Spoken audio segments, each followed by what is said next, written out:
So welcome to Symposium. I'm Kerry Stevenson and I'm joined today by Chris Powell, the Secretary-Treasurer of the Gold Antitrust Action Committee.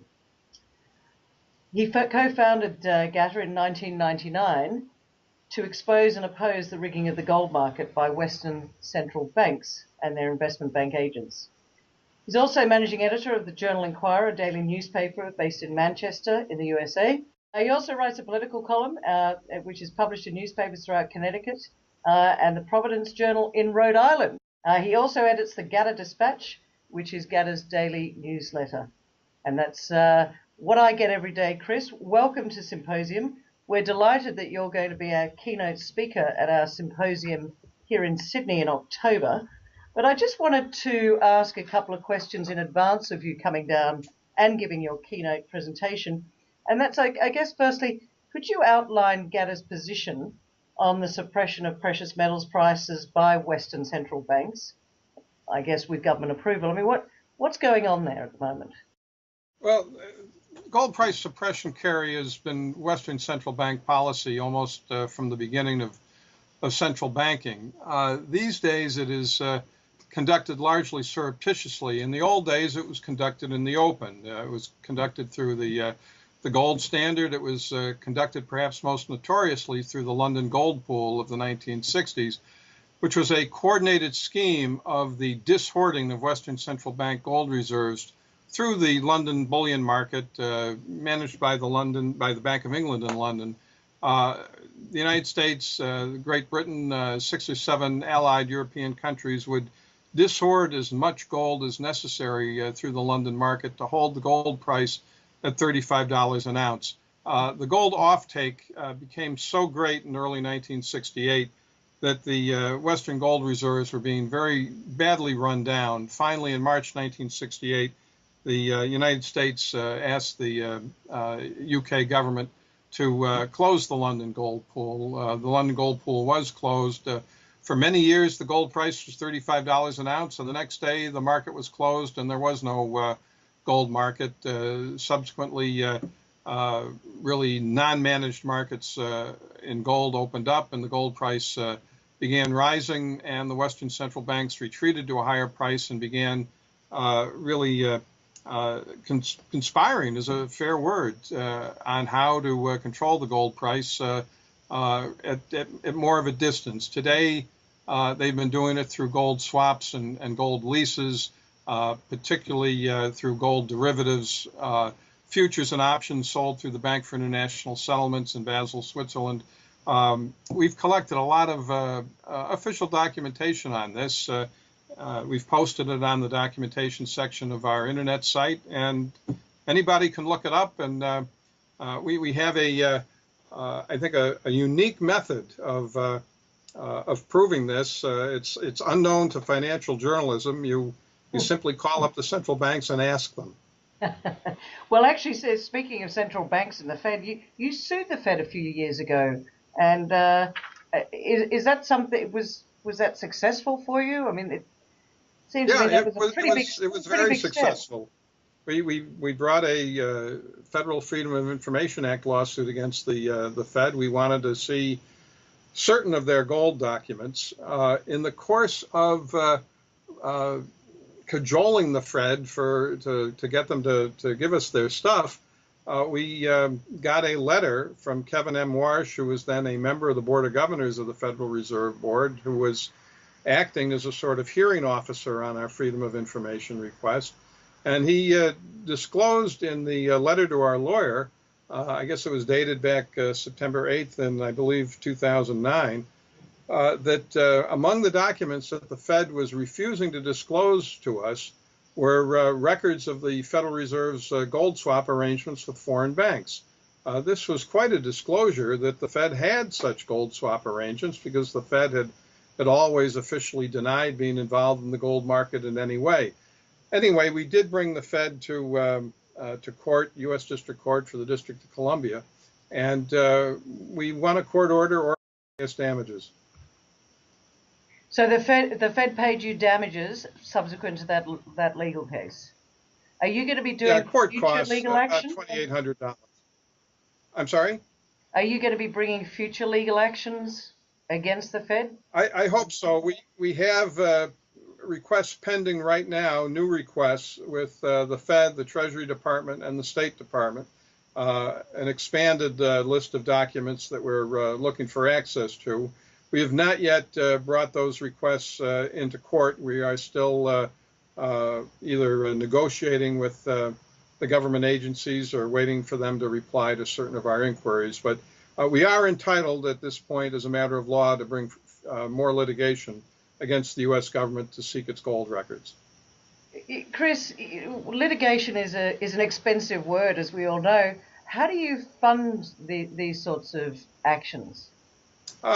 We're a nonprofit educational and civil rights organization under the law in the United States, something under our Internal Revenue Code categorized as a 501c3 organization. It means we're federally tax exempt here in the United States. We solicit contributions from anybody who cares to support us. We have gotten some money from certain mining companies, mostly junior companies, from certain gold investors, from some investment houses that are involved with gold, and basically we survive on charity and political will. Speaking of political will, given that you're, suing the Fed and getting yourselves out there a little bit, is there any thought of someone trying to close you down, shut you up, not allow you to keep going? I've never feared that, Carrie. I know not long after we were founded, I was visited by an agent of the Internal Revenue Service who assured me that he was really going over our books and procedures as an ordinary procedure that they do when a new organization is seeking tax-exempt status.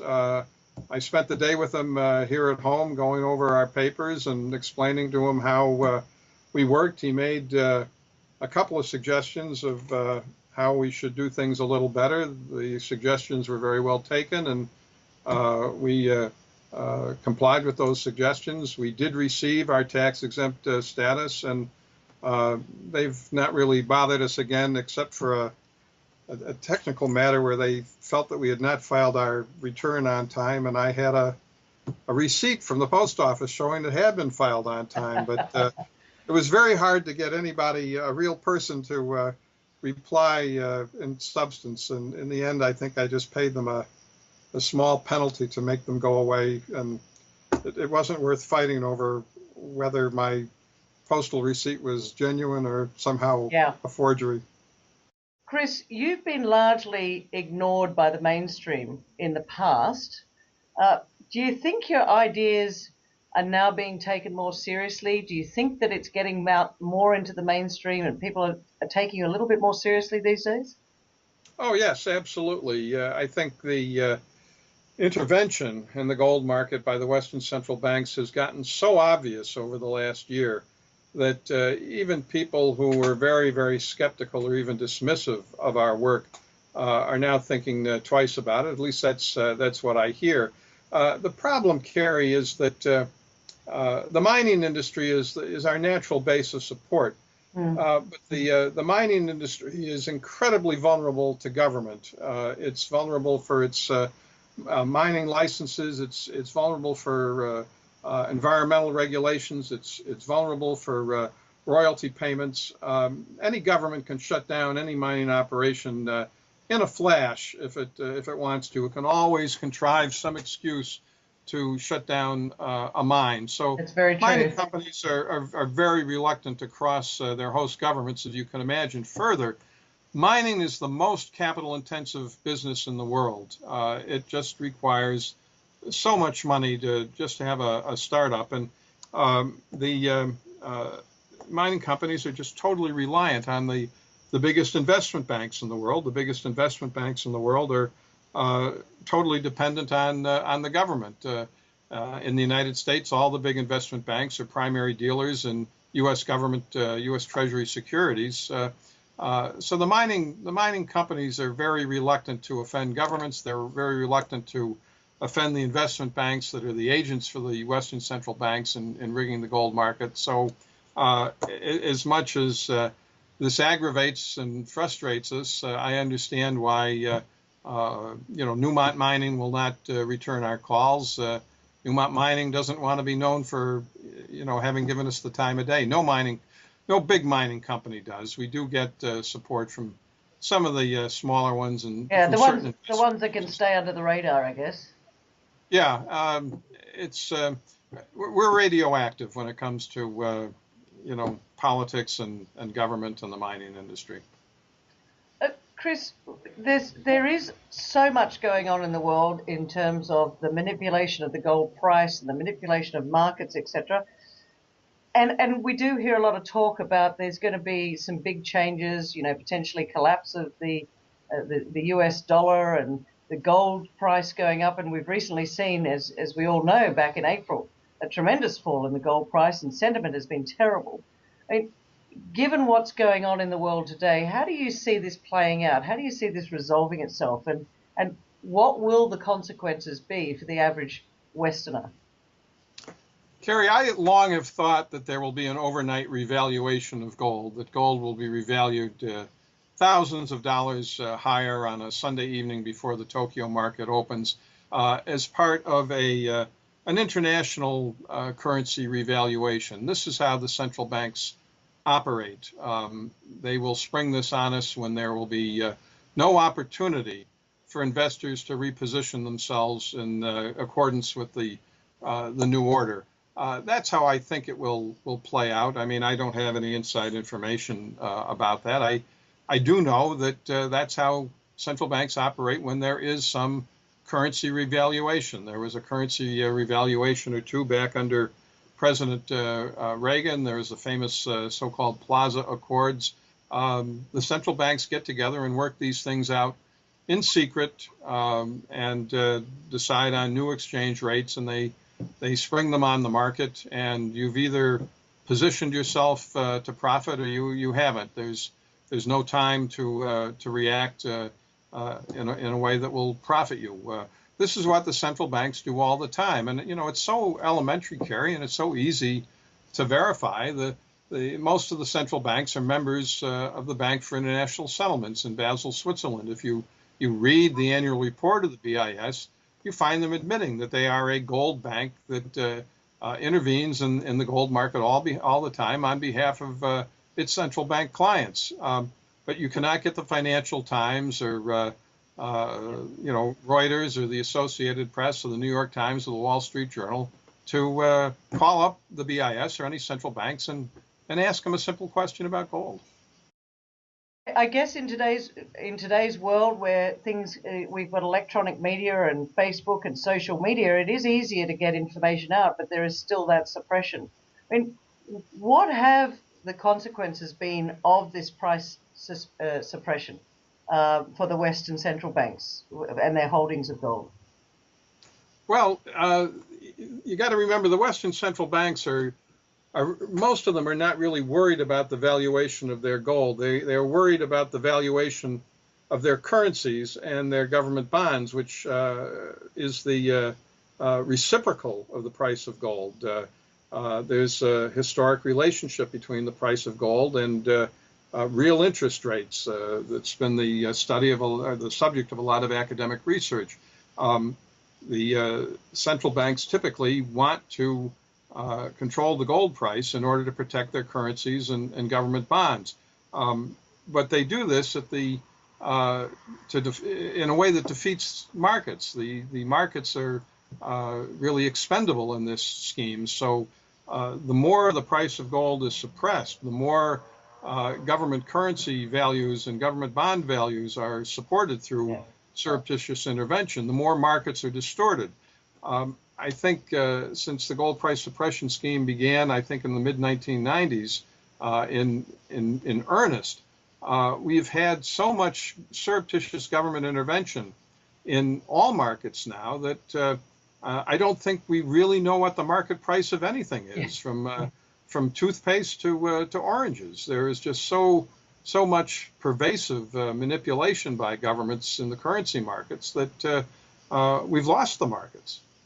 But there's only, I would have thought, I'm just a simple person, but I would have thought that there's only so long that they can keep this suppression going. It's like a boiling kettle. Eventually the lid comes off and the steam gets let out. Yes, that's true. And the time, the end game is set by when the metal runs out. That's what happened with the London gold pool in 1968. They held the price at $35 an ounce for many, many years. And the offtake became so great in the last weeks of the London gold pool that the Bank of England was advancing the UK's own gold into the market for sale to hold the price upon a pledge by the United States to fly emergency cargo plane shipments of US gold over to London to replace the UK gold that was being put into the market. During the period of the London gold pool, the US gold reserve was run down from about 25,000 tons to about 8,500 tons, where it stands today. In the spring or late winter of 1968, there were emergency meetings of government and financial officials in Washington and New York and in London, and the United States government realized that the offtake of gold in London had gotten so great because people realized that gold was so underpriced by the price rigging scheme that the United States probably had only another few weeks of gold reserves left before it all would have been drained out through the London gold pool. The United States decided it did not want to lose its last 8,000 tons of gold, and in March 1968, it called up the Bank of England and the British government and said, could you please close the London gold pool tomorrow?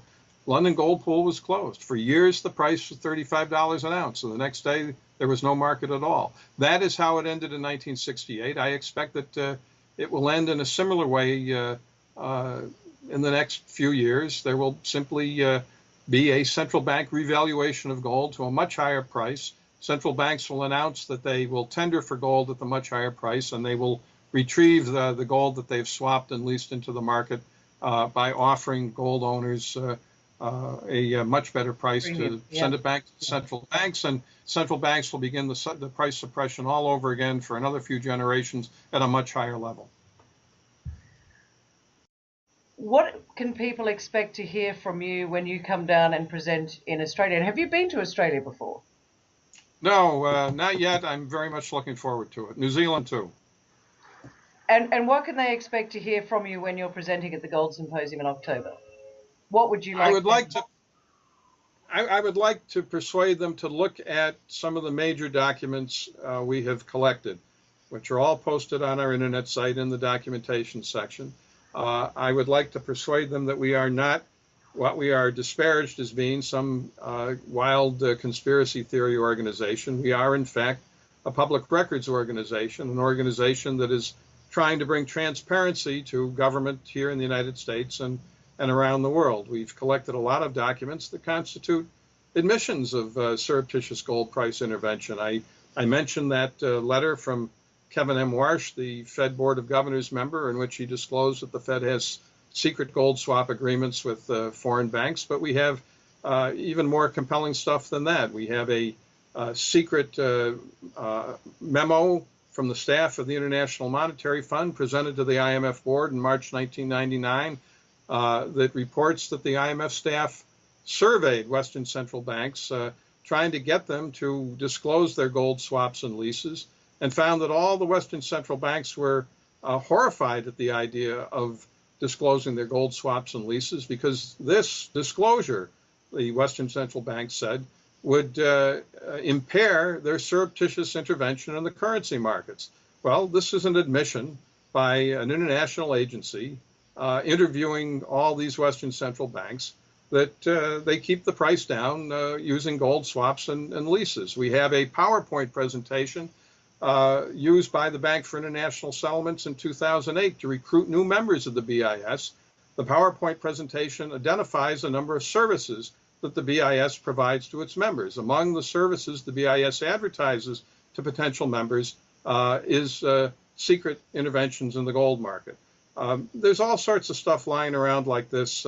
It's impossible to get the mainstream financial press to look at them, but why is that, Chris? Why won't the mainstream press get involved? Are they worried about their owners? What's going on there? Well, I have to feel that they are very much in thrall of their local governments and their local investment houses. You got to remember that here in the United States, the U.S. government intervenes in the markets through the major investment houses. This is no secret. This is acknowledged.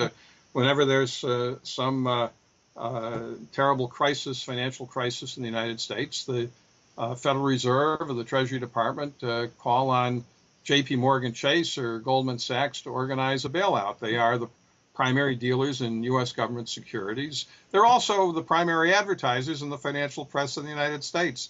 The government does not want this publicized, and certainly the investment banks that are the government agents and really front run the government in the gold market and other markets as they carry out surreptitious government policy. They don't want it advertised either. Our Goddess Chairman Bill Murphy is always sore that we're not in the Wall Street Journal. I point out to him that from page 2A to page 15A of the Wall Street Journal, practically every page has an ad from J.P. Morgan Chase or Goldman Sachs, and he wants to know why we're not on the cover of the B section.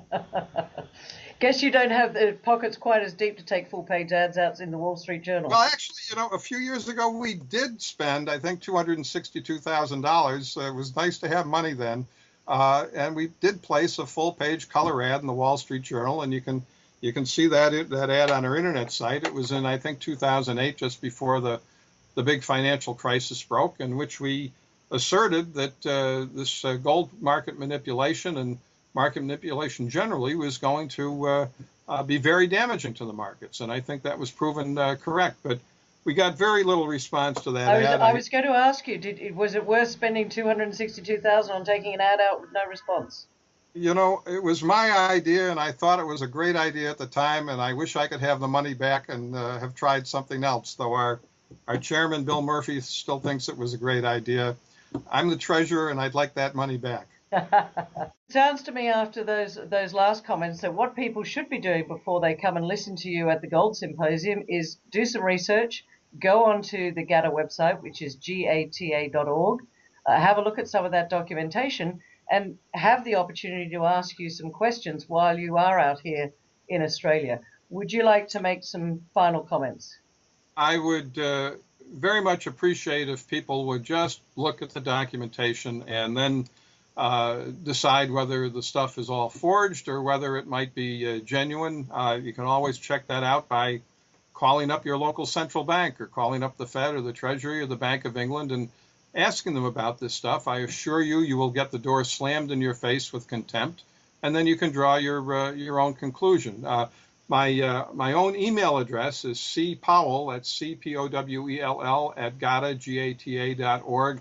I'm very happy to walk people through the documentation. If they can't find anything, they should please email me, and I'll try to find it for them. But Kerry, the documentation here is immense. Central bank gold market rigging has been policy since the beginning of central banking. It's the stuff we've discovered is simply forgotten knowledge. It just isn't talked about in polite company anymore. Well, I guess people have got short memories. We're trying to extend that memory a little bit. We're going to very much look forward to seeing you in October at the Gold Investment Symposium, and we thank you very much for your time today. My pleasure, Kerry. Thank you.